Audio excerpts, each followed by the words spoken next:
the world, welcome back to the Boston Major. We've got game number 2 of Finem versus EHOME set to get underway. EHOME leads the series 1-0, and oh boy, it's a little bit more of the same. I'm Zayori, joined again by Cinderin.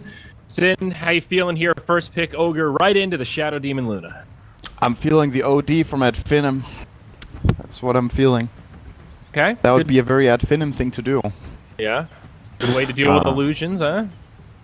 It's okay. I personally don't know how good of a trade-off this is. This is in my opinion, one of the reasons you will see the first pick team ban Shadow Demon. Last game we did see the other way around, where Finem did first pick the Shadow Demon and then give the Luna +1 away to EHOME, which was in that case Ogre. So we have the same 3 heroes again, but the dynamic is very different now because the first pick team picked the Ogre instead of the SD. Now you have to deal with SD Luna. You know it's coming, and there are a couple of ways. One is to contest them really hard in lane. Something we've seen successfully in Europe has been Nature's Prophet and Ogre together as a dual offlane is actually super good against SD Luna in lane. It's some of the best you can do. Just any sort of lane pressure is good so that they don't get online and get to play together. The other thing is having teamfight that can match and that wants to go in. And Finem are taking their time. I'm not sure what they were expecting to happen here. Oh, damn, they went SD Luna, guys. I want to see that coming right after they played Luna last game. Yeah, he goes clock. It's okay. I think this can work as a dual offlane into Luna SD, but I don't think it's nearly as strong as some alternatives they had. Yeah, I mean, we saw some success of the clockwork in the last game, showing some of the merit. We talked a lot about how that hero's more flexible now than he used to be in terms of playing different roles, the 3, or even like the roaming 4, that kind of stuff. So, still some options. This is really looking oddly similar to last game here. Even these 3rd and 4th bans. Puck was banned out by EHOME last game. I think they banned out OD in the same exact deal here. If Finem bans Sand King, then we really do have like close to mirror match. No, this time they banned the Chen. Okay, fool me once, not getting fooled twice here. I'm gonna ban out that combo. I think that's a smart call. I think it might be a Sand King pick now for EHOME though. They like it a lot. Again, it's one of Old 11's absolute best heroes. I think, in my mind, probably one of the 3 best Sand King players in the world, at least from the offlane position. Exceptionally good. Yep. It is a way to do it. The nice thing about picking Sand King when you have something like SD Luna is that Sand King by nature almost requires 2 heroes to be dealt with in lane. Sand King has a lot of good 1v1 matchups, so if they put a Sand King top, that in a way alleviates pressure from the Luna lane, because the enemy team can't really go 3 down there and expect the top lane to go well unless they do a very specific counterpick to Sand King. There's not that many, and it needs to also have synergy with their lineup. I think it's a solid choice here if EHOME do that. There it is. It's good. I don't know if they have the same thought process behind it, but if Finem end up having to, let's say, put their Ogre top, for example, to deal with Sand King, I think they have a losing laning stage. I think this Ogre has to contest Luna's lane or the mid lane, get something done. And the other nice thing about Sand King with a lineup like this is it fits what they want to do. You've got set up with the Shadow Demon, you have some good magic damage team fight now with Epicenter and Eclipse, and you've just got great spammable stuns with an elusive hero. Now Rubik for Finem, can't say we're too surprised. Always great to have against a Sand King. Stealing Burrow Strike is kind of close to the dream. And with Shadow Demon Luna, there's a number of other spells that aren't too bad to steal either. So this is a pretty good Rubik pick, I think. Yeah, it's a good Rubik game, I think. Nullfield is also very good. It's something that's often overlooked. When people talk Rubik, they talk Telekinesis and the spell steal. And then to an extent, Fade Bolt is a good wave clear and it's great for stopping, minion-type push like Chen with creeps or Lycan with wolves or Brood with spiderlings, just because of how much damage it actually removes. But Nullfield is really good, actually. And yeah, like you said, there's some good spell steals here. If he can steal Disruption, that can be game-winning, because then they can turn Luna against the enemy team. Eclipse is a great steal, very easy to steal too. It's very telegraphed when Luna uses it, and there's not that many other spells she could cast instantly after. There's, as a matter of fact, only one, which has a decent cast point. So I can see the Rubik pick here. I think it's a good idea. Now we're still back to what I was talking about before. They need to make the lanes count. Like, something needs to happen here. Right. Well, not an obvious lifestealer choice here. Sand King can be an okay Infest Bomb carrier, but Finem come right back with the Void. So with Okay. a Rubik Ogre, I think this is pretty much guaranteed position 3 clockwork, which means this is a safe lane void. Yes, that's also how Ad Finem prefer to play it. I think Madara has a really good idea of how to play carry void.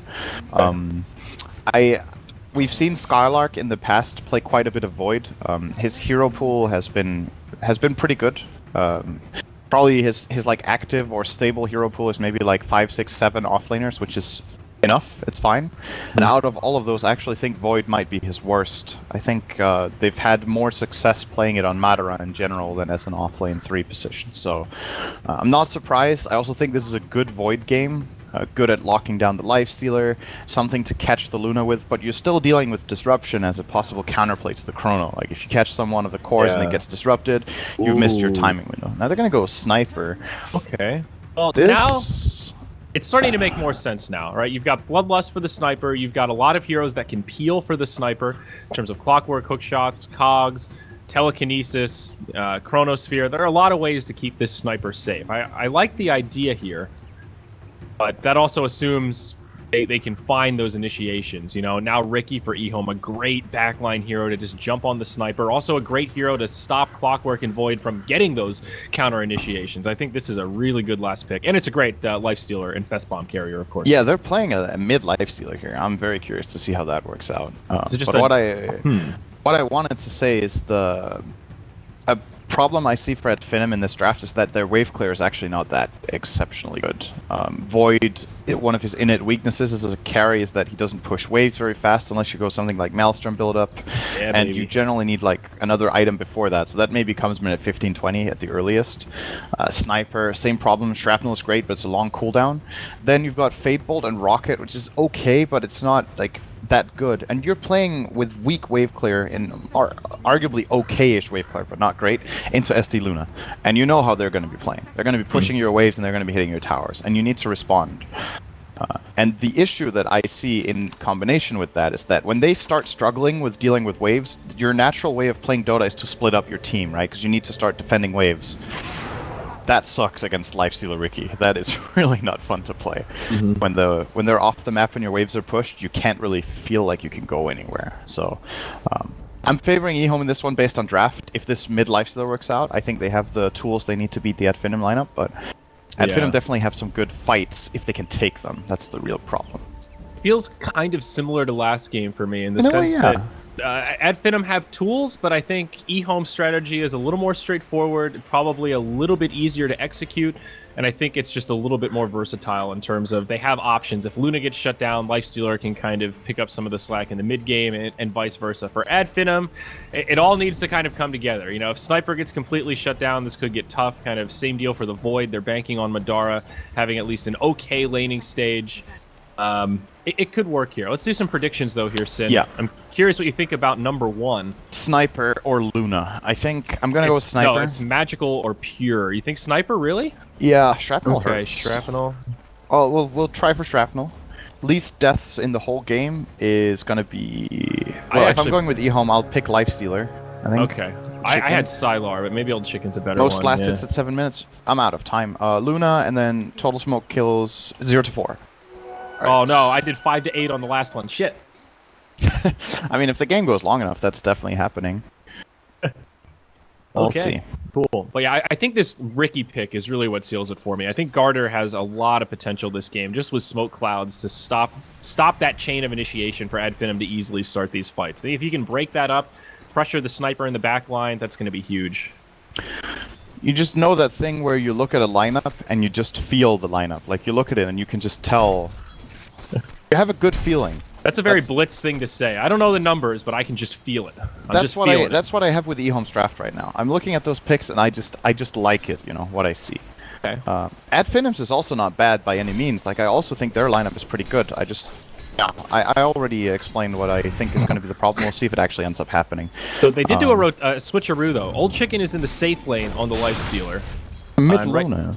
Yeah, right now Garter's mid, kind of babysitting Sylar, so that is a change. Old 11 up top. He's going to be solo against Madara and maybe next time. Not an easy lane for the Sand King. He gets his level 2, so now it gets a little bit easier, but getting harassed pretty hard here by the Rubik. I picked Luna to get most CS min at 7, man. Why did he have to go mid now? Like, this is not happening anymore. Almost a first blood from Old 11 up top. He's now out of mana. Regenning up a little bit, but there's the salve. And now they turn it the other way. I think it's a first blood for the Dire. Finem pick it up. Maybe next time. Gets the bonus gold. Nice play from them. I think he's going to suicide now on the Rubik and just get back up here really fast with that purchase TP scroll. Yep. Playing on the edge there, it's very important when you're playing against Sand King that if you have this type of lane, I think their lane is actually pretty weak against Sand King, so this is their one moment of opportunity. When Sand King hits level 3 and level 4, this probably isn't just isn't going to happen anymore. Now mid, Ricky maybe very in nice. trouble. They've got some detection, but he just walks away. Smoke cloud. Well, as close as I thought. Okay. Well, trade-off of regen here. A sniper forced to use a salve, and EHOME know they have the sentry advantage because they have a sentry placed in the center of the lane that isn't countered, and that's going to give them a lot of damage on Thug. No. He's actually dead. They should be here. One more auto attack, finds it. Sylar gets credit for that. Now Spartan trying to trade right clicks with Garter. I don't know if he can find this kill. He doesn't have the cooldowns. No point in Ignite. He gets stunned up. He does drop the dust. He should. Oh, wow. Sylar nice with the body blocks. Oh. He gets the deny. It's going to be close, but the Fire Blast is there. Spartan will be able to finish him off. The Ogre living up to his reputation and still on the pursuit. He's got Bloodlust on. Ignite, not going to be enough, and Sylar does make it out. Okay. What a wonky exchange there in the mid. This bottom matchup is pretty interesting by nature. I think back in the day, this was more clock favored than it is now, probably. The new options of itemization help Lifestealer quite a bit. I think he could consider a raindrop, and then I think he will be just fine on mana for a very long time in the lane. Also, of course, the style of play with pulling the side camp and just pressuring a guy out. It's actually going to go on him bottom here. This should be some really good damage. Oh, it's a full surround. He tries the TP out. He makes nice play. At a moment's very hesitation. good understanding here by Skylark having the TP on him, knowing that this is they actually don't have this play if he has a TP.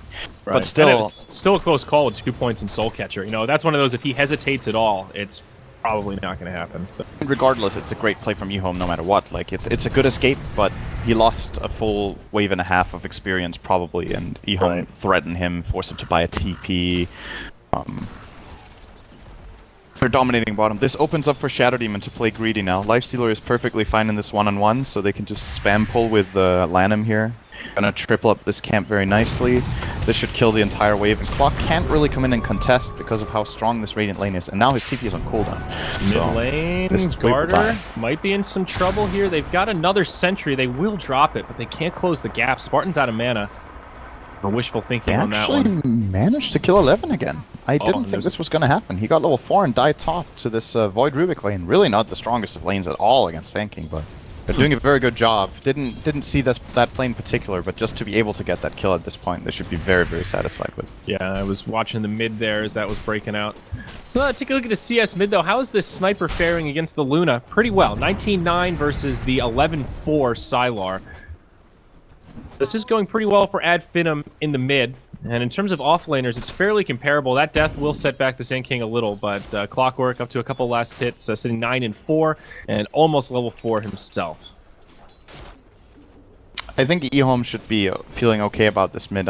You don't really want to have 13 CS on your Luna min at 5, but it's against an Ogre. This lane is very difficult, and Ogre is also good against Ricky in this early stage, so the fact that they've managed to get this far, Luna hasn't died, they've traded off, they've got levels, and now they're going to actually get us around here on the sniper. Very nice kill, should be coming out here. Great rotation. Good rotation from Lanham. Thug without a TP, really not much he could do. Now Skylark drops the cogs, breaks this up a little bit. Ignite will fly, connects on the Shadow Demon. Garter trying to body block with that little Ricky body. He does have a smoke screen as well. Can he use it here to save the Shadow Demon? It's not looking so likely. He has a disruption in 5. They're just going to split ways, and it looks like Lottom will admit defeat and hand a kill over to Skylark. It's still a big rotation, though, from Finem, and it's opening up more space for the Lifestealer to farm down bottom. Up top, Madara drops the Chronosphere, looking for the kill on Sand King. I don't think he has the damage. Sand King does have a Sandstorm, and we'll be able to break it up. Madara does not find the kill. Nice play from Old 11, holding his 5th skill point there. A lot of players would have chosen to skill either Burrow Strike or Caustic Finale, but he realizes that this could save his life once to have that 1 value point, and it does in that situation, so nicely done. Oh! Oh, Clockwork gets it with the rocket. Okay, well, Very good effort good there with the snipe. Sandstorm. Your point stands, but great rocket. Meanwhile, mid lane here, Lanham taking a lot of damage, gets off the defensive disruption, is now Garter, comes in on the Thugs. Sylar kind of low on HP, not yet level 5 even, so that Lucent Beam doesn't really hurt so much. They do get the kill on the Shadow Demon in the end, and Garter will just back out. So that's another one on the scoreboard for Thug. Pretty good for this sniper. This mid lane's going well. Luna is catching up to the sniper though, got a kill there as well, so not looking too bad for Sylar. I think the play for EHOME at this point would be to get Lifestealer more active soon. I don't know if they want to farm a full armlet before he starts moving, but he's one of their strongest heroes right now, and he's just been camped in the bottom lane, whereas at Finem, of course, have moved their Clockwork. They've kept their Void top as well, but he's got kills up there. Has made a bit of a difference there. In the pressure top. on Sand King. Nice stun stun from Old on 11. 2. Beautiful. Very nice. 4-man shield doing some work per usual here. Yeah, that rotation from Clockwork, if he doesn't get this rocket kill, he would be level 4.5 right now against a level 7 Lifestealer. And now at least he has a little bit more to work with that level 5. Of course, it's not playable by any means this lane. Like, Clockwork doesn't stand a chance at going up for creeps if Lifestealer is playing aggressively. That's the price he pays for leaving the lane to help that mid-rotation from Shadow Demon, where they did indeed get the SD kill. Mid-rotation That the was other way. expensive. Sylar, he's just going down. Spartan wrapped around the backside, hit him with an Ignite, and it's just that easy. Slow in combination with the auto attacks from Thug. He didn't even need an Assassinate there. That was just good old-fashioned right-clicking. Shrapnel pretty good. Yep. Shrapnel on top of Ignite, not bad. Uh-oh, now the other way. Thug initiated on with the Infest Bomb from Garter Old Chicken. As you mentioned, getting that Lifestealer active is a golden ticket to regain some of this lost momentum, and they certainly shall. Lifestealer gets his first kill of the game, except for regen rune to boot. Yeah, it's a very good move. They didn't lose anything on doing it either, because Lanham was soaking up bottom. Oh, he just used Disruption, actually, but he should be fine here. Okay. Skylar can't close the gap. They do force a TP out of the Luna. I guess Sylar wanted to come back to lane anyhow, so it's not a big deal. This is a natural rotation for EHOME. This is very nicely done, because not only do they get the kill mid, but they get Luna to another lane. She doesn't want to be mid anymore. That lane's too hard. Lifestealer is way stronger. It's able to make plays. So now you redistribute your resources. You get the Luna her a little bit of pick-me-up here, and then Lifestealer being off the map is actually a threat. You see, now Old Chicken is going to be like semi-jungling, I think, and they'll probably place Garter a little bit in the mid lane and then a little bit off lane. So when he's gone for a few seconds, you don't know who's missing right now. Like, the wards from at Finem are actually really good, but EHOME don't know this right now. So their idea is good, to play Lifestealer off the map. And then he could be anywhere at any time when Ricky isn't showing. Right. Sort of like that Nyx assassin type mindset, you know. Yes. He's more of a threat hiding off the map than he is showing in a lane, because you know he's not ganking. Also good words for the Radiant. EHOME have a good one up on the plateau here in enemy jungle, so they are ready to hunt if they catch somebody farming. Right now they know that Madara isn't top because this Rubik is showing so aggressively in lane. So this is actually a fairly obvious read for EHOME that this move is probably happening. And you see Sylar backing off. They could bait this Chrono if they want. Like, Lanham is actually in a very good position here. Old 11 not so much. I don't think they're going to be able to kill him here. I'm walking forward. That Bash is not Burrow a good strike stun. into the trees. Defensive disruption, not the dream Chrono. Now the hook